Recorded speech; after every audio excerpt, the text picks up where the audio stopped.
Ok, aujourd'hui c'est samedi, je crois qu'on est le 27 décembre, je crois. J'ai pas regardé la date depuis ce matin.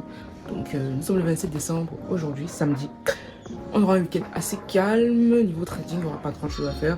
À part mettre à jour mon Notion, ok, c'est-à-dire mon journal de trading, et puis préparer la semaine. Donc la journée va être assez simple. Aujourd'hui, je vais vous montrer mon Notion. Quand je l'aurai déjà mis à jour, ok, je vais vous montrer quelle a été ma progression. Globalement, sur le mois de décembre aussi. Pas seulement cette semaine, parce que le mois de décembre est déjà fini, qu'on soit clair là-dessus. Donc je ferai directement un bilan sur mes performances sur le mois de décembre, sur ma propre firme et aussi sur la stratégie double structure que je travaille actuellement en démo. Et puis voilà, donc l'année 2026 n'est plus loin. Et puis on espère que cette année sera une année fructueuse. Je pense aussi faire un bilan de mon année de trading, vous partager de manière ouverte tout ce que j'ai appris depuis février 2025 à aujourd'hui. Ça fait quasiment 11 mois, ok, que je suis dans le trading. Et vraiment, j'ai appris beaucoup de choses. Et je me rends compte que j'ai encore beaucoup à apprendre. Donc, les gars, on se dit à tout à l'heure où je vais vous montrer tout ce qu'il y a à voir. Et puis, voilà.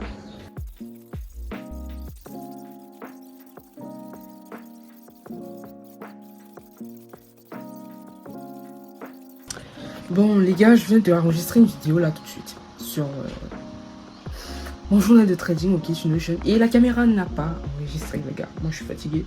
Je vais devoir juste faire une voix off sur la capture d'écran de mon ordinateur. Donc, je ferai juste une voix off pour vous expliquer, pour voir si je vais me rappeler de tout ce que j'ai dit. Sinon, les gars, moi, je vais plus faire ça. C'est la 4e fois que ça m'arrive. Je sais pas pourquoi. Je sais pas pourquoi la caméra s'arrête tout le temps seule. Surtout quand je fais quelque chose d'important. Quand je filme tout et n'importe quoi, c'est là où la caméra ne s'arrête pas. Pourtant, il y a l'espace dans le téléphone. Bref, je vais devoir vous faire une voix off. Donc, ce qui va sur là, ce que je suis en train de dire là, ça sera juste une voix off que je vais mettre sur la capture que j'ai eu à faire. Parce que je peux pas filmer plus que ça. Parce que là, je vais aller faire sport et ici, il faut que je mette la voix off maintenant, que je recommence à zéro. Ça va être très compliqué. Déjà que j'étais quand même assez explicite sur ce que j'ai montré sur l'ordinateur. Donc, je vais juste devoir faire une voix off et je vais rajouter ça. Bon les gars, actuellement je viens de finir ma séance de sport. Vraiment faites le sport les gars, faites le sport. Même si c'est 30 minutes, 3 fois par semaine, ça va beaucoup vous aider. Donc faites vraiment le sport. Alors par rapport à la vidéo que j'ai parlé tout à l'heure, que j'ai tournée, puis ça n'a pas donné et que je vais faire la voix off, je vais devoir reprendre ça. Parce que quand j'ai essayé de regarder l'ordinateur pour voir si je pouvais mettre la voix off, c'est assez compliqué. Donc je vais devoir reprendre à zéro. Donc voilà. Ok les gars, on a décidé de reprendre. Bon, j'ai décidé de reprendre cette vidéo que j'avais déjà eu à faire. Je suis vraiment fatigué. Actuellement, il est 18h53 et on est sur mon journal de trading. Alors, je vais être vraiment rapide, ok. Je fais le bilan de cette semaine de trading où j'ai eu à prendre 2 trades avec la stratégie Brexen, l'US30 et l'US Oil qui m'ont rapporté 27 et 9 $. Donc, et après, j'ai eu à prendre 2 trades sur le gold, comme vous avez pu voir dans les anciennes vidéos, dû au FOMO et le fait de trader sur une stratégie qui n'était pas encore maîtrisée. Donc bref, j'ai pas été discipliné sur ce point-là et ça m'a coûté la peau des fesses. Donc voilà. Donc grosso modo, voilà un peu, je vous montre les trades. Alors sur l'US30 et sur le pétrole, j'ai eu à clôturer les trades manuellement, justement parce que jeudi était férié, donc les marchés financiers étaient fermés et il y avait même pas de volume. En fait, directement, j'ai clôturé en disant que vendredi, il ne devrait pas avoir de volume. Mais je crois qu'à cause du bombardement qu'il y a eu au Nigeria, le pétrole juste après, c'est-à-dire juste après, c'est pas ça, je crois que c'est ici, le pétrole juste après, c'est-à-dire aux environs de 14 heures, le prix a totalement chuté. Je me dis que c'est potentiellement dû au bombardement qu'il y a eu au Nigeria, c'est-à-dire les États-Unis ont bombardé le Nigeria. Bon, c'est pas une guerre, mais apparemment c'est une collaboration, ok, c'est-à-dire le président nigérien a demandé le soutien des États-Unis pour gérer une crise dans leur pays. Je sais pas trop de quoi il s'agit. Donc maintenant voici les 2 trades sur le gold que j'ai eu à prendre. Comme vous voyez, négatif, ça m'a vraiment ralenti sur ma propre team, mais déjà je termine néanmoins le mois en positif et on pris quasiment 3 TP et potentiellement 5 à 6 stop loss. Mais je crois que si je n'avais pas fait toutes ces erreurs que j'ai eu à faire, je devais être grosso modo à plus de presque 2% de profit sur ma propre firme, étant donné qu'il faut atteindre 6%. Bon, on passe à l'autre. Donc comme je vous ai dit, je vais être hyper rapide, je suis vraiment fatigué. Ici c'est la double structure que je travaille, ok. Donc je vérifie d'abord que ceci enregistre. Ok, donc là ici c'est la double structure que je travaille. Et pour cette semaine, on a terminé le mois de décembre avec 4 trades, ok. C'est-à-dire l'AUD-USD où j'ai pris un stop, ok. On avait bien un double. Non. épaule tête épaule en H1, on a cassé et puis le prix est reparti de l'autre côté, donc c'est pas grave, j'ai pris un stop. À ce niveau, sur l'AUD, CAD, on est venu prendre mon stop loss que j'avais déplacé sous un high, ok, parce qu'on a fait un high, un low, attendez, parce qu'on avait eu à faire un high, okay, un low, comme ceci.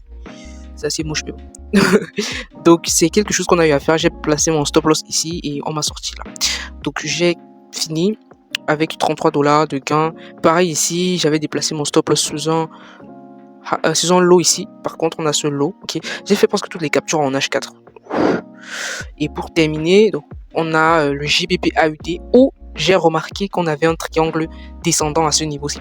Donc ici on avait un triangle descendant et le prix est venu nous faire sortir. Donc dès que j'ai vu le triangle descendant, j'ai mis mon stop loss à BE. Donc je finis ici avec 0 $ de profit. Comme vous voyez ici, je ne mets pas les commissions parce que quand on fait le swing, il y a toujours les commissions. Comme vous pouvez voir, attendez, je vous montre rapidement. Si je vous montre la stratégie swing trading numéro 1 que je trade Breakzen, il y a une rubrique commission que j'ai décidé d'ajouter. Moins 5 $, c'est-à-dire sur toutes les transactions que j'ai eu à prendre. Et si je reviens rapidement sur la double structure, je finis le mois de décembre avec quasiment 10 positions prises. Ok, c'est vrai que ça donne 12, mais j'ai encore 2 positions qui tournent.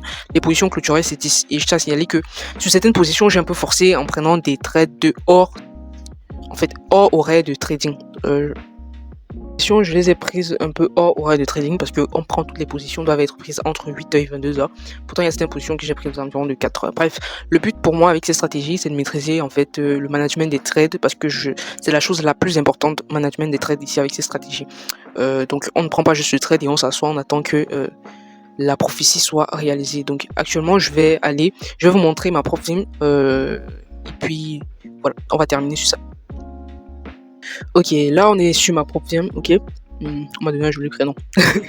Il y a un abonné qui m'a demandé si mon vrai nom c'est Ladifa. Mon nom c'est Ladifa, je vais pas inventer de nom. En fait, ça me sert à rien de venir mettre Mr. Beast Ladifa. Donc, bref, on revient sur mes comptes. Attendez, je vais me déplacer là-bas en haut, ok. Donc voilà mon compte, ok. Comme je vous ai dit, je finis le mois de décembre en profit, mais ce profit est dû. J'aurais pu gagner plus parce que si on vient là, vous pouvez voir mes stats. J'ai eu juste 3 TP. Vous voyez à quel point on n'a pas besoin de faire beaucoup de TP pour finir rentable, malgré que j'ai fait beaucoup d'erreurs. Comme j'ai dit la semaine passée, ici sur l'US30, ce trade je l'avais forcé, j'ai perdu 16,49 $. Ici le 23, c'est-à-dire mardi, j'ai fait aussi n'importe quoi. Oui, parce que j'ai ouvert 2 trades sur le gold et c'était beaucoup de jeux au FOMO, mais bon. Ça m'a fait perdre. Donc si vous additionnez ça, si on suppose que j'ai pas pris ces 2 trades, c'est-à-dire si on suppose vraiment que j'avais pas pris ces 2 trades, mon profit devait être beaucoup plus important. Donc si j'enlève les 2 trades ici, je peux me rendre compte que j'ai eu 4 stops et 3 TP. Donc si on enlève ces 2 trades, ces 2 mauvais trades, parce que ce sont les mauvais trades que j'ai pu prendre, mais l'avantage c'est que je finis le mois en positif et je peux vous assurer c'est la première fois depuis que je trade, ok, que je finis un mois en positif, les gars. C'est assez hallucinant, ça peut faire rire beaucoup de personnes, mais pour moi c'est une grosse progression, ok. Finir un mois en positif, pour moi c'est une grande victoire.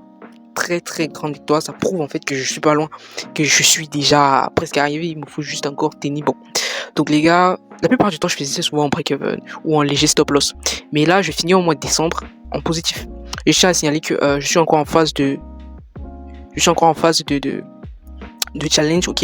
Ici il faut générer 6%, j'avais déjà fait une vidéo pour expliquer pourquoi ici c'est 6% et pas 8% ou 10%, justement parce que j'ai pris un style de compte que Funding Pips octroie, c'est-à-dire le compte, on appelle ça quoi, Student Pro, je crois que c'est ça. Donc voilà un peu grosso modo mon bilan, donc il n'y a plus rien à ajouter.